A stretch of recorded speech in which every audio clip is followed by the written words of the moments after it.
My name is Clyde Cash, and I grew up in this area, the Timberlake, Roxborough area. My parents required certain standards in order for me to have transportation. I had to first go to Sunday school, and I had to go to church. So my mother and my father kind of baited me into this. Don't take the Lord for granted. Jesus is real in the morning when I wake up. Once I got into church, then it came to be a part of my life, and I started enjoying going to church. And then after doing that, my mother, she wanted me to be in the choir. I didn't really want to be in the choir, but I did it in order to maintain control of transportation. And once I joined the choir, I was able to use it for rehearsals and whatever through the week or whenever we had rehearsal. And I also was responsible for picking up my cousins, James and Willie, Maddie, Murray. They all joined the choir as well. A guy named Isaac Day moved into the area, and he could play a lead guitar, and he was singing solos, and so he began to go to different houses, and they were kind of like a hag service, and we enjoyed that, and that led to us coming together and trying to put a group together. So either day arranged the Spiritual Light. It was around about 64. I would say between 1963 and 4 when we came together as a group. And we were looking for a name. Growing up as a child, I remember Mr. Bob Jack and Wallace Hesbeck, and that name of that group were the True Lights. So we named ours the Spiritual Light. We said if we could be half as good as that group, then we felt like we would be blessed. So we named the group the Spiritual Lights, and we put together rehearsals and whatnot. And during that time, we had all the neighborhood guys. I think it was Billy Lumford, William Day, my cousin James, my cousin Willie, myself, and Isaac, and Leroy. And we more or less had a male chorus, but we named it the Spiritual Light. As time went along, we want to add different things to the group to try to improve it. And we bought a bass guitar from Kmart. And it was my duty to learn how to play the bass, but Travis Parker, which was my brother-in-law, he wanted to play. So we was one of the first groups around that added a bass guitar to the group. He learned how to play the bass, and I stayed in the background, and I was the kind of like the fill-in guy. I would probably do a song on a service. I would probably get the opening song, and that was about it. And Leroy would take it the rest of the way. I said, Jesus,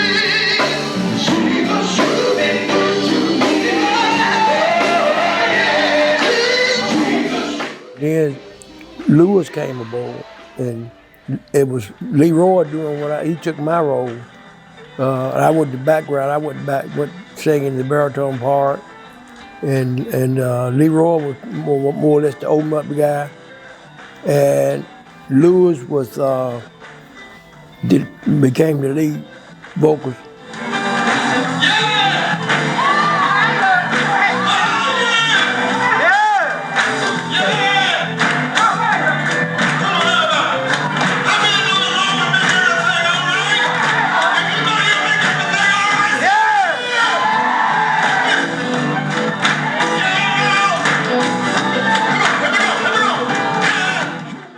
My name is Melvin Cash. I'm a member of the Spiritual Lights. However, I grew up in the church. When we were small, we always had to come to church. That was one of the rules of the house there. I came on board with the Spiritual Lights back in the mid-'70s. And during that time, quartet singing was very, very popular. In fact, if there was a quartet singing, if you didn't get there early, you wouldn't get a seat. Okay. In fact, when I came on board, the group was going through how can I say it, a rebuild process. During that time, the founder of the group, Mr. Isaac Day, he had to leave. Mr. Travis Parker, he had to leave. They were both musicians.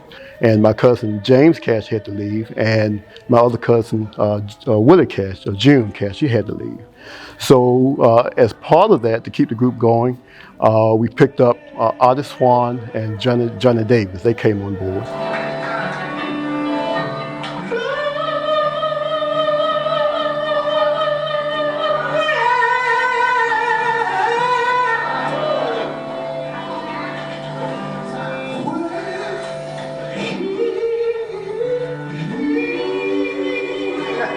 That's all right, y'all.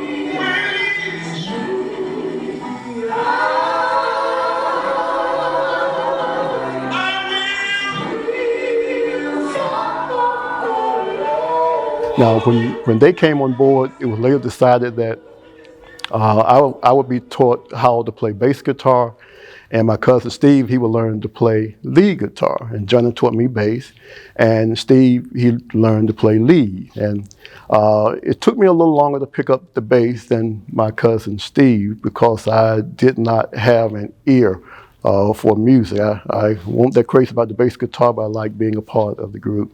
Later, our drummer, he decided to move on, and I was very anxious to get to the drums, so I was able to move to the drums at that point in time.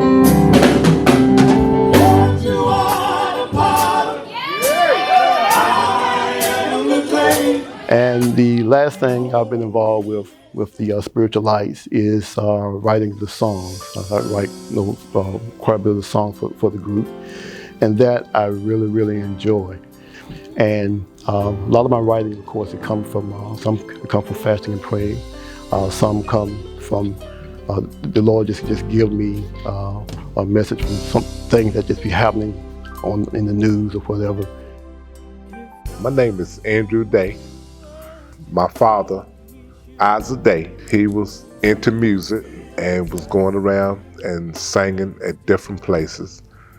Started with the Spiritual Lights. I got into playing myself because the Spiritual Lights would leave the equipment at the resident. And my father was always, when he go to work, you don't go in the room and mess with the equipment.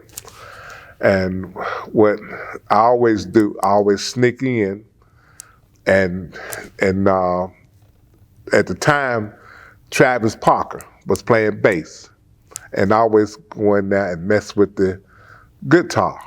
But when my father get home, he can tell that we've been in the room and mess with equipment. And that's basically how I got started playing. Now, I always watch Travis Parker, and then I watched Johnny Davis. And then when Melvin was playing, and now, like I said, I was a kid, and I think I was 9 or 10, and when the Spiritual Lights, it was at different programs because the time they was doing a lot of keynotes. And I was, listening to where Melvin, then, like I said, at the time, I would mostly listen to Travis too. But most I would listen with Melvin because he was playing the keynote style. And that's how I really got into getting back to the bass. Hello everyone, my name is Cynthia Cash Dixon. My parents are Clyde Cash and Carolyn Cash. My grandparents is Roy and Louise and Ben Edward Parker and Mabel Parker. I started out within a musical family on both sides, my mom's side and my dad's side.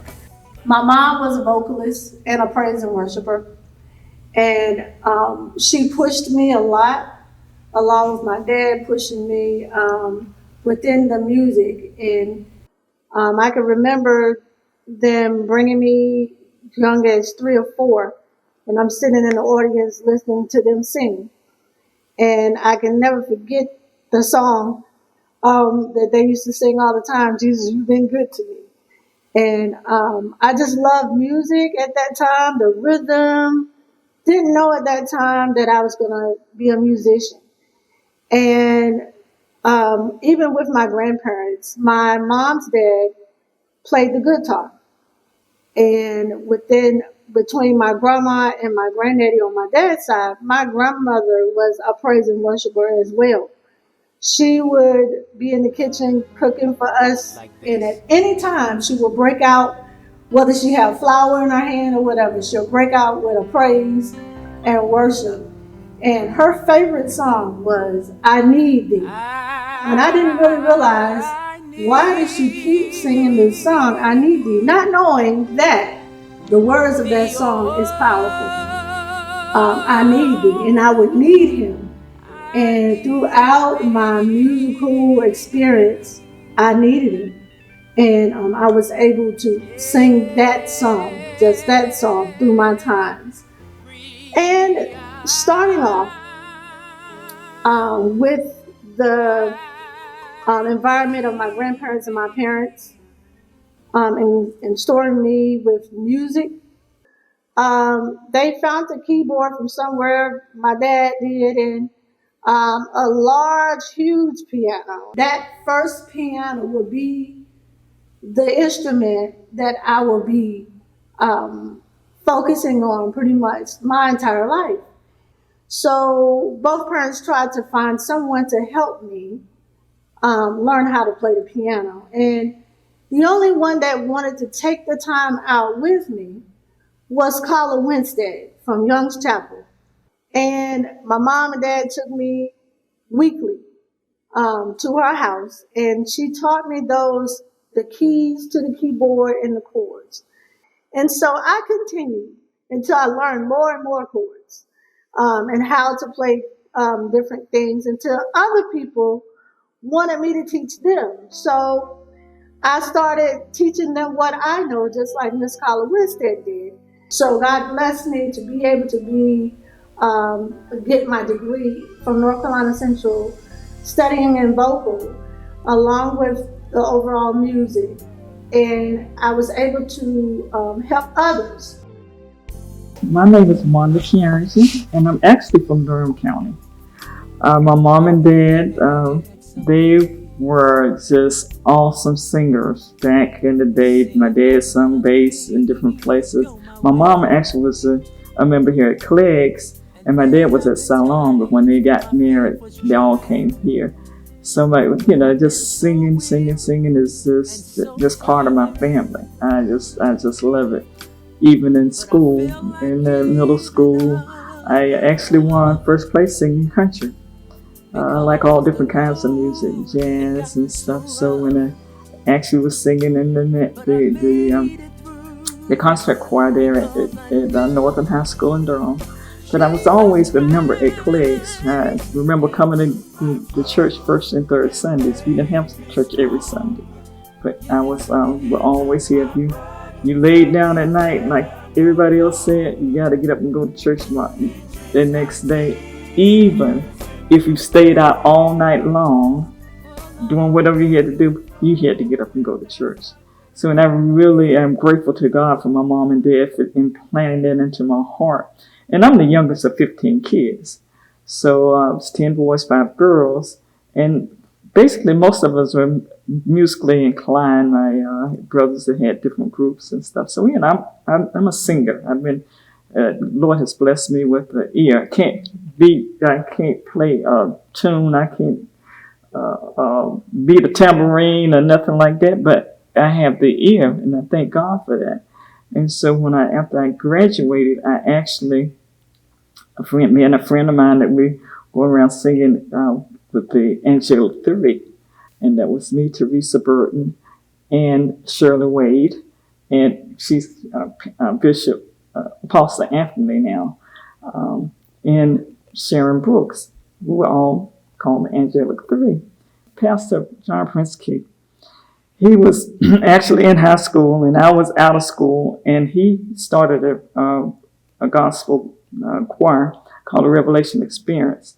And see, in order for them to go around, they had to have a chaperone. So I was a chaperone for John Prince Key in that group. So, I was singing around different places and singing with the Angelic Three. And then come about, since we was more than three of us, that with Michael Whitfield, with Wallace Heck Smith and all them, they said, that's not three. We're going to have to change this tune. And so that's how we got the Angelic Supremes. So we moved that because we merged in together. So we were still going in different places like that.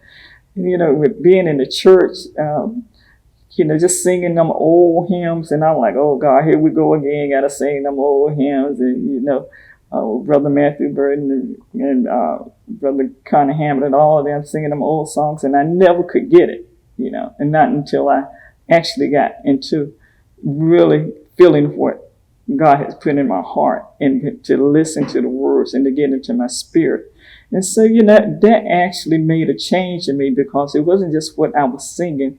It was the ministry that was pouring out, that I could reach people. I'm not a talker. I stutter a lot. That's the reason why I sing, because I, didn't want to talk, anything like that. But the Lord has allowed me to be able to minister through the music. And oh God, that's, to listen to my mom and dad back then, and being in the church here at Clegg's, in the old church. I got baptized in a the pool back there in the back that they had dug. And Curlin and Clyde was actually my father and mother before Cynthia came. Because I would go and stay with them, and they would, in the choir singing them old songs and stuff, because my mom and dad were actually old. They were 43 when I was born, so can you imagine them going back and forth? And I like to go to the gospel program. So Clyde and Colonel actually took me in, and I just started loving the quartet, the Spiritual Lights, the Spiritual Lights. And when it came to the point, they asked me, "Do you want to be a part of Spiritual Lights?" Sure, yes. So I did, and I've been here for a good minute now, and I'm loving every minute of it. I'm not a leader, but they make me lead some songs. But I'm actually a background singer, and I just love the ministry, the songs that Bert Melvin has written.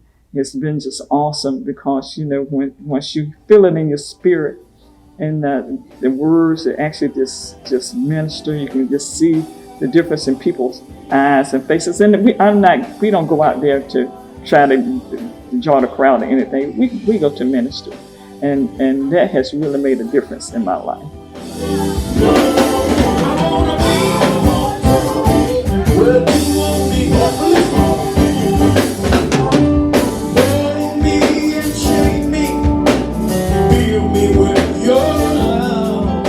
My name is Marshall Johnson from Durham, North Carolina, and right now I'm staying in Roxborough, North Carolina. I started out singing years ago. When I first started singing, I didn't know I could sing. I started out with a friend of mine named Charlie Sauer, and he was singing before I started with Reverend Timberlake. So we had a group of guys together playing horseshoes. We play horseshoe every Saturday. And Reverend Timberlake told me, at that time he wanted to rep it. He told me, he said, "Marshall, won't you come to some of the practice at Union Baptist Male Court with Union Baptist in Butner?" I said, because all of the Timberlakes were singing with Union Baptist at that time. And so I said, okay. I went to a couple of practices. And he said, you don't need to worry about finding your tune. Just get in there and sing. He said, because Reverend Harold Timberlake was singing at that time. Reverend Mac Timberlake was singing at that time. Deacon Ed Timberlake was singing at that time. He said, so we're going to make you sing. I said, okay. So I got in there and started singing. Sung with them 5 or 6 years. And at that time, Jesse and Reverend Timberlake and them all had started the Soul Guiders. And so after they started preaching, they moved out, and Reverend Ralph Mangum started singing at that time with Soul Guiders. And James and William Rigsby, they were singing with us at that time. And I got a little better and a little better at singing. I couldn't lead. I always sung background. And so sung background, and I'm gonna tell you, with the Timberlakes, they made a big change in my life. Cause a lot of times I was hanging around the pool room, and Reverend Timberlake always saying, "Boy, you need to get out of that pool room." And so after that, we got together and started singing, and every Sunday they had somewhere to go. I wasn't singing with them at that time. I was just following them. And the guys left, some of the guys left. And he said, "Marsha, you need to try to find your part in this group." And so at that time, he said, "Well, what do you want to sing?" I said, "Well, I don't know nothing but baritone." I said, "I sang baritone." So I sung baritone. That's all I ever sung. So we got together and sung that, and I stayed with them, I don't know how many years. We traveled around, stayed at Clegg Chapel, at the whole church, a lot, singing with Spiritual Lights. And I'm telling you, a family mean a lot. When you sing with a group, that a family, a lot of family members sing in, because they pull you in as a family too. And so really, and that's why I like this group, Spiritual Light, so much. A lot of times we don't agree on everything, but one thing we do, I can say, we always think we're gonna be together. I don't care what go on, we're gonna crush it, and we're gonna sing. And I'm telling you, I love singing. My wife always get at me. I tell you one thing, you can't get between you and your singing. And I love singing. And so I don't know where the next 10, 12 years will be, but like I told them when I come here, I come in, I'm gonna give you my word. I'm gonna be there. And when I get ready to leave, I hope I be too old to sing. And so I just love this group.